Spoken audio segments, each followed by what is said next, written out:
Pieter, welcome to the Dunedin Stories podcast. Kia ora, Bex. Lovely to have you here. Thanks for having me. I'm very surprised that we haven't met before. I know, We roll right? in similar circles. Yeah.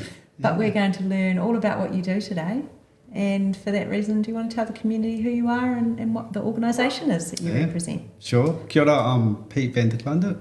I'm the director of the kairahi of the Learning Place, and I'm also one half of VDK Design, which is a property development company.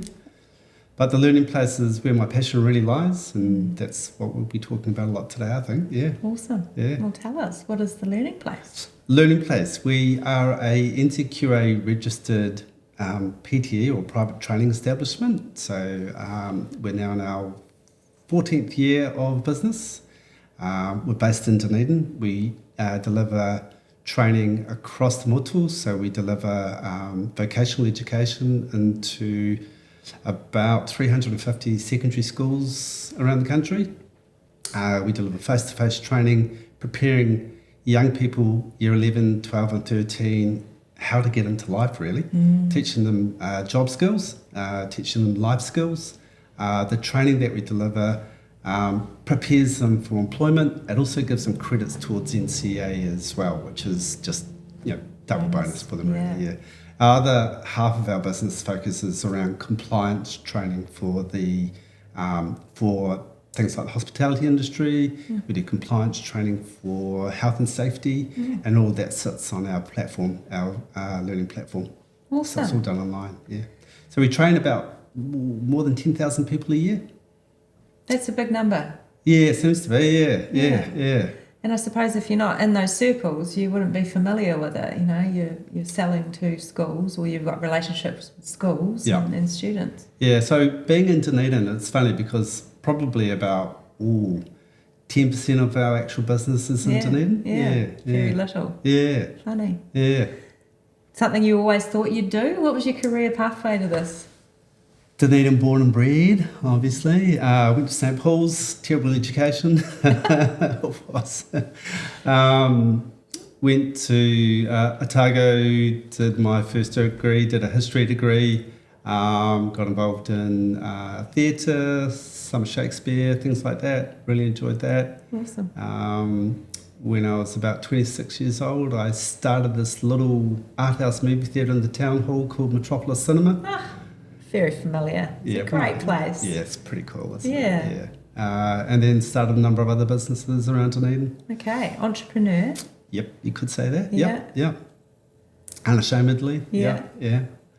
And probably, I think it was around 2007, I had a business partner. We we established a PTE together called Industry Training Solutions. We parted ways in 2010. And I set up the Learning Place. And was it something that you were always looking to do, was to deliver education? Yeah, maybe not so much in the early days. Yeah. But as I sort of progressed through my own life journey, I think education, the importance of education became more and more important to me. And it is a transformational it's transformational in people's lives. Education achieves so much for individuals and for communities. So my sort of thinking really keyed into that, Must have taken an enormous drive to have that many schools connected with your organisation as well, though. Yeah, and I think in the early days it was something that because we were largely focused on health and safety training in the first instance, and that was really the direction that we were going. But I had a group of Dunedin schools that approached me and said, hey, look, we're not getting the type of training that we need for our students. Can you do some work with us? And so we started delivering some courses for school students, and it really just grew from there. Yeah. Isn't that funny? Dunedin's a bit of a hotspot for education because we had Education Perfect. Yep. And obviously the university's the heart of it, but yeah, that's really interesting. 80 instruments. 80 instruments. Yeah, they're massive overseas. And again, no one knows about them really in Dunedin. No. Overseas, they're huge. Yeah. Yeah. And you've got a digital platform, so that's how the youngsters interact with it? Yeah, so that's the 80 Instruments platform. Oh, okay. Cora Cloud. Ah. We are the We were the first, and I think still the only commercial users of the platform outside of their work that they do in life sciences. Right. So we've, I think, been a bit of a crash test dummy for them. Yeah, it's fascinating. Yeah. Shout out to Michael McKnight. Absolutely. Yeah. Yep. They're great to work with. And Alex Black. Yeah. Yep.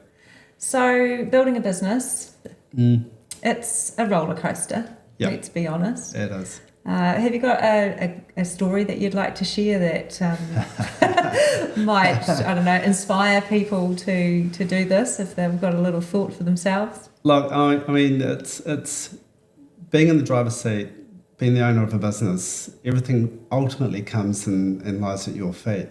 But what I've found over the years of being a business, that it really comes down to your people. And I think learning over the years, my own self-reflection, it comes down to when people go to work, they want to be treated exactly the same way that they want to be treated at home. So that doesn't change from when you step out the door in the morning and go to work. No. You want to be treated with dignity and respect, and you want to be treated fairly, and you want to be well-resourced and positive environment. And have some joy. Absolutely. And the other qualities that I want for myself at work and at home with the kids and with Sonia. And why should that change because you go to work? And so I think for me, success in a business is all about the people. And if you get that part of it right, then I think so much more actually flows from that. That's positive as well for your business. You know, outward facing, engaging with clients, engaging with your customers. If they, if you're providing a positive experience because you come from a positive place, it's got to be good for your business. Yeah. Wouldn't it be a much better world if all employers felt that way? Look, and I've seen that change occur. Yeah. You know, I can. I was sitting on a plane recently, coming back from Auckland, and talking to this chap who owns a building firm. They're doing quite a sizable amount of work in Dunedin, and he was actually having that conversation with me. He was going, "Oh, look, we really put a lot into our kaupapa, into our culture of an organisation." He actually used the word kaupapa as well. Beautiful. Yeah. And he was talking about a building firm and about investing in their people as part of what they do to really get cool. the best results. So I think it is getting better out there. I really do. Well, it needs to, doesn't it? Sure does, yeah. There are younger entrepreneurial types that will start to build businesses. Yep. And our traditional business owners probably need to do a little bit of reflection. Yeah, absolutely, yeah.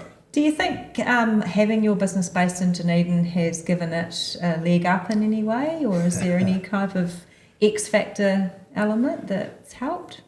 Look, I think, and I have this thing, and I've said it to team members, and they kind of rolled their eyes at me.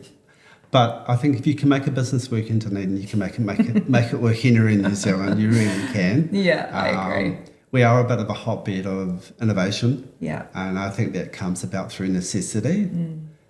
We have a really small market here. And so if you can make it work here, then you should be able to make it work elsewhere. Not to say that, a lot of our success actually came from spreading our wings and going further afield. We work up in Northland right down to Bluff. Yeah. I think you probably started this business or the one before in the middle of a recession as well. Yep. Yeah. So that takes some courage, doesn't it?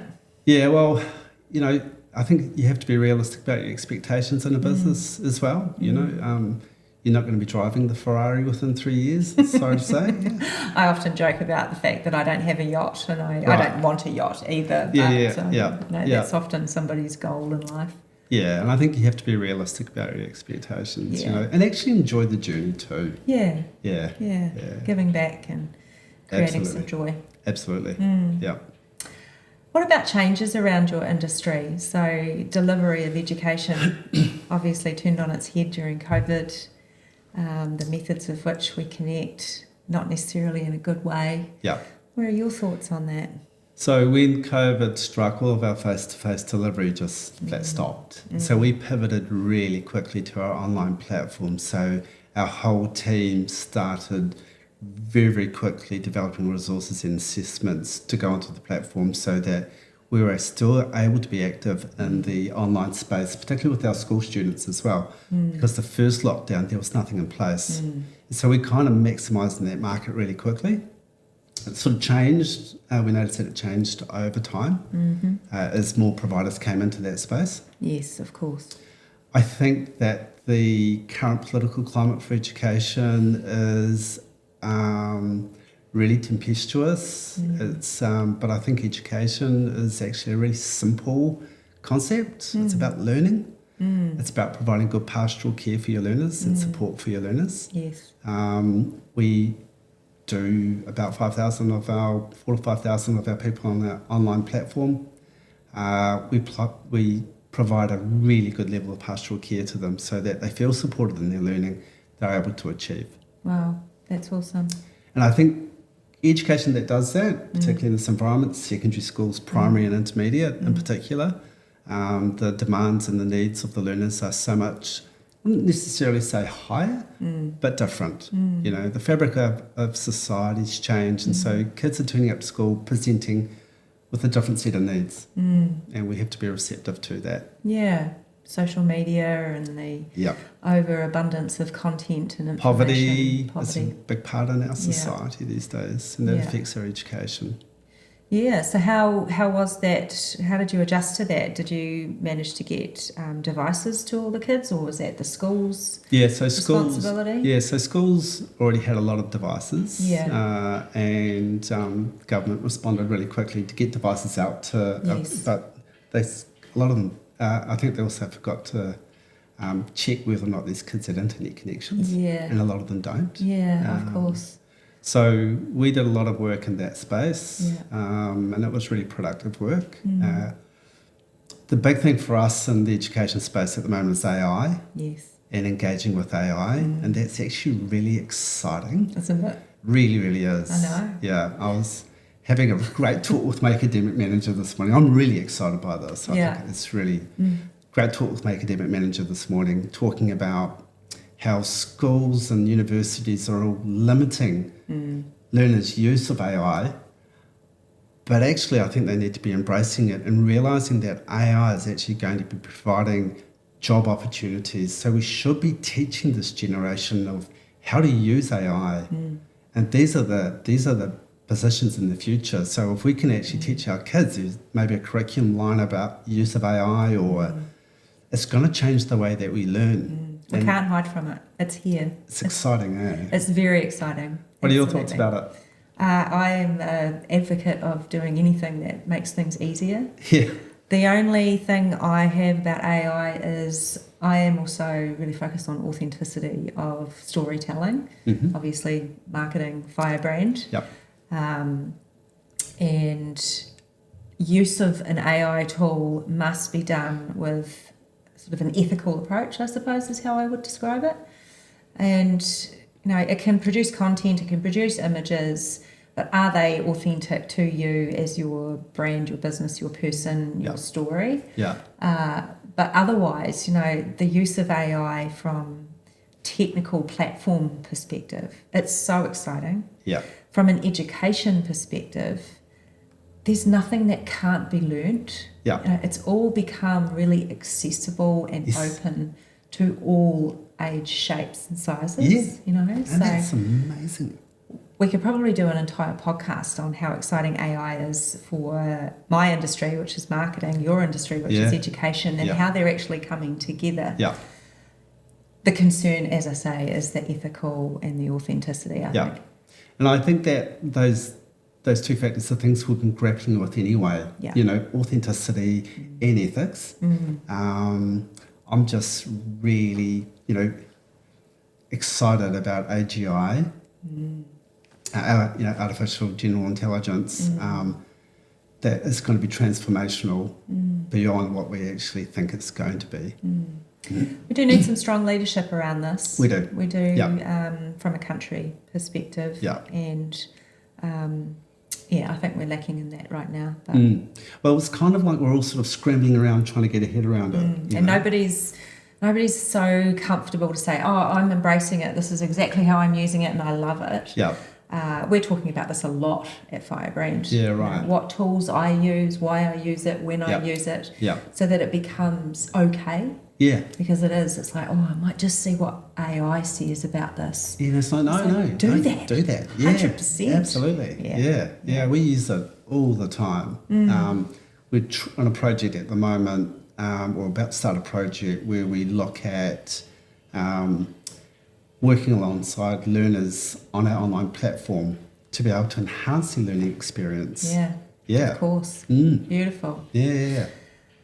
I have a teenage daughter and a teenage son, actually, and the types of kids also will change as to, use of AI or not.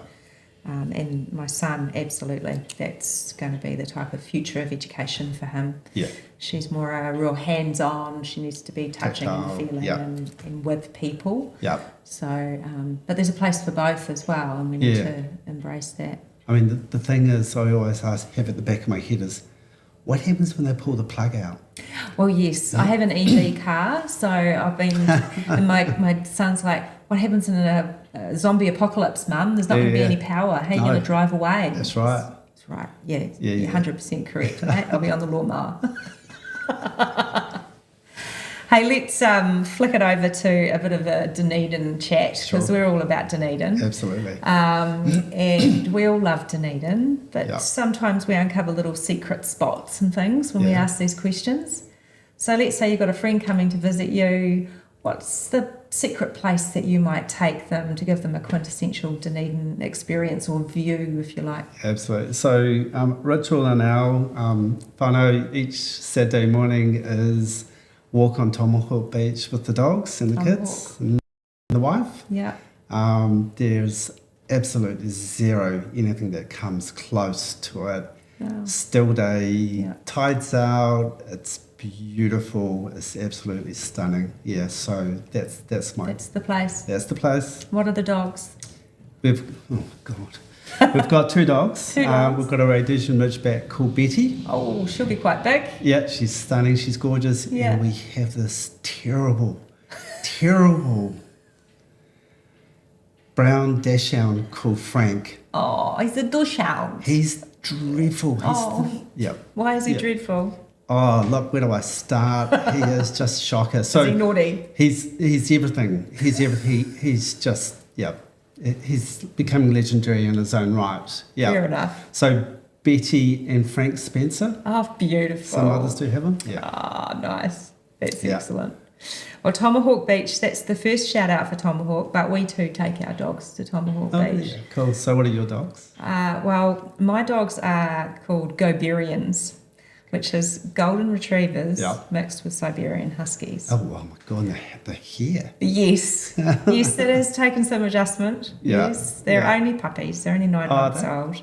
So if you take your 3-year-olds to Tomahawk Beach at the same time as Maya and Bo, I'm really sorry. All good. Yeah. No, they can, I'll set Frank on them. No, they can set Frank on him. Oh, they love playing. Yeah, cool. What about you're going to take your friend to lunch? Yep, You've been 7. Tomahawk, number 7 Belknap. Yeah, just up the road. This is like the 3rd or 4th shout out for number 7. Yeah, pretty chilled, beautiful food, fantastic service. Cheese souffle, I hear, is quite good. That's okay. That's okay. Coffee's great.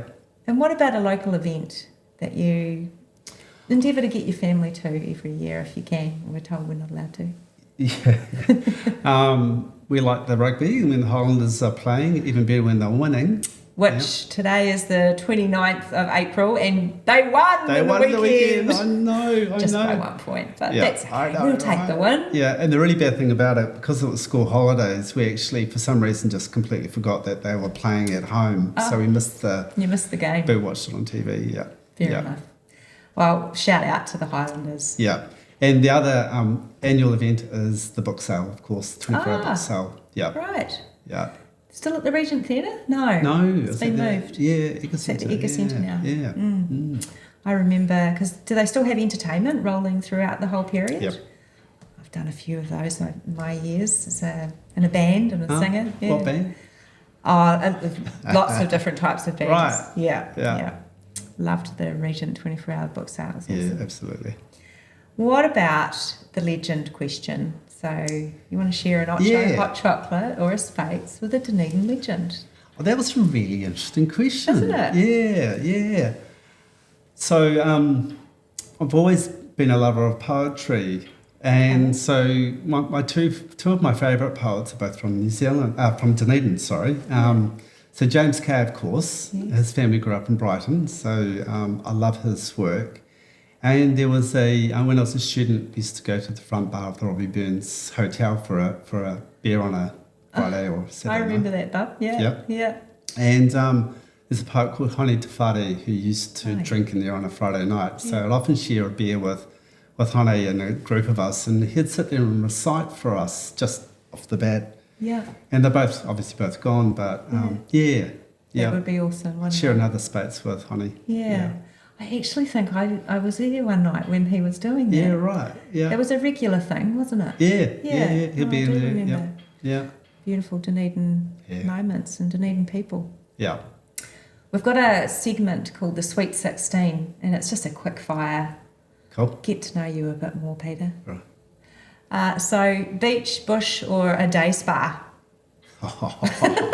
Bush. You're going to go in the bush? Absolutely. Yeah, most people say that. Yeah. Like going for a bit of a tramp. Sonia would go to the day spa, but yeah. Well, she can go to the day spa and you can go I to can the go to bush. the bush, yeah.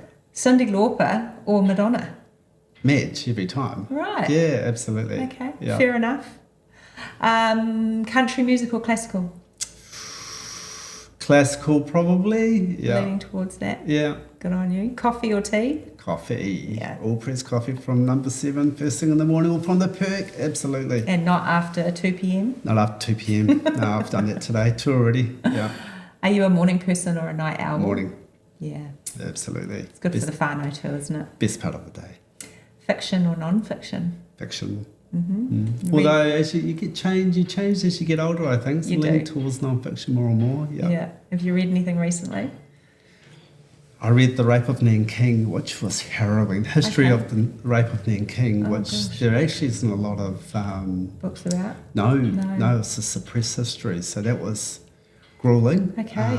But really... Can't say it's ever been on my wish list. No. No. Really interesting though. Yeah, it would have been. Are you a hugs or a head nodder? Hugs. Yeah. Absolutely. Most Dunedin people are hugs, aren't they? Chocolate or vanilla? Chocolate. Yeah. Diamonds or pearls? And I don't know whether you're buying them for yourself Well, or for somebody it'll else. be diamonds, yes. Yeah. The yellow diamonds apparently she likes. Beautiful, Yeah. nice. Do you like the summer or the winter? I like the winter. Yeah, I love Dunedin winters. They're stunning. Yeah, they Yeah. are. Me too. I'm Yeah. a big winter fan. Yeah. Sweet or savoury? Both. No, you can't choose between those. Oh, okay. Give me savoury. Yeah. Bex, what are you? I'm more savoury as well, actually. Yeah. Planner or spontaneous? Spontaneous, yeah. I should be more of a planner, Right. but yeah, more spontaneous. Yeah, it's that entrepreneurial spirit as well, Could be, isn't it? yeah. You? Absolutely a planner. Right. I plan everything Do you? from now until, I don't know, 20 years ahead. I'm really lucky I've got people that are planners. Yeah, I think my husband's really lucky too. Netflix, or are you going to go for a run, Peter? Ooh.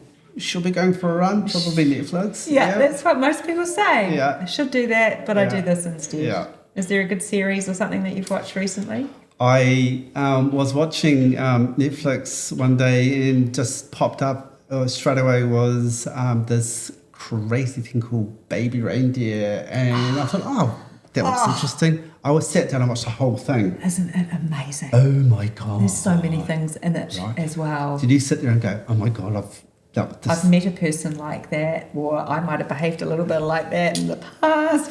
Yeah, totally. Yeah, it was all it was the different fascinating. elements to it, and your empathy changes. Yes. For all the different Yes. people, goes from good to bad to. Yeah. It was phenomenal. It was so well done, wasn't I it? would like to watch it again. I might take a breather for a bit and then watch it again. Yeah. Because I think it was I'll do the fantastic. same too, I think. Yeah. Yeah. No, that was Good brilliant. shout out.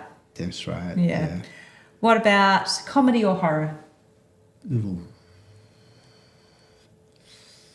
Good one. Horror. Horror, Yeah. like a good scary film. Yeah. I love a good scary film. Yeah. Yeah. Well, that's our Sweet 16. Cool. And my final-ish question really is, what is 2024 going to look like for you, Peter? What's it going to roll out like? Been pretty full on and exciting so far. We've got a sort of the vibe within the learning place is incredibly positive. Really, really busy.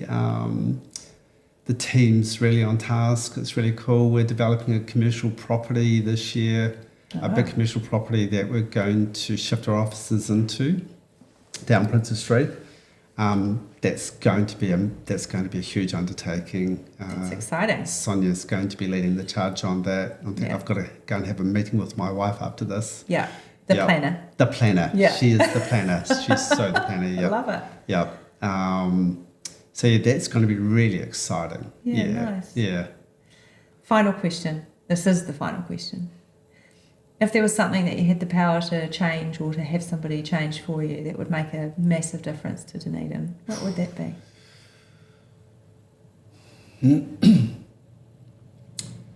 Probably better infrastructure would be really good. We've got an ageing population that don't have access to a decent public transport system. They've got a centre of town that's pushing people away.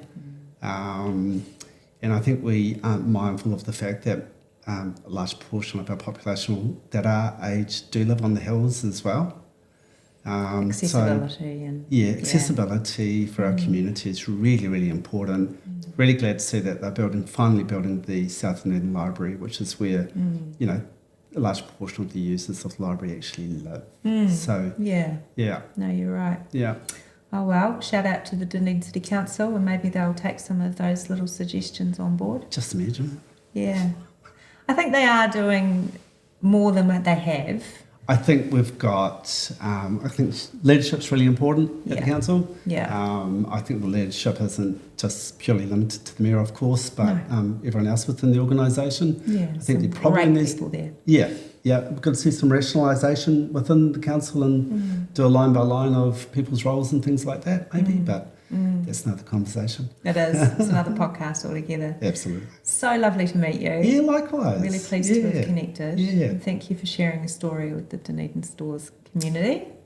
And all the best with the rest of 2024. Yeah, I love your work. Thank you. Yeah, Thanks, Peter. Cool. Cheers.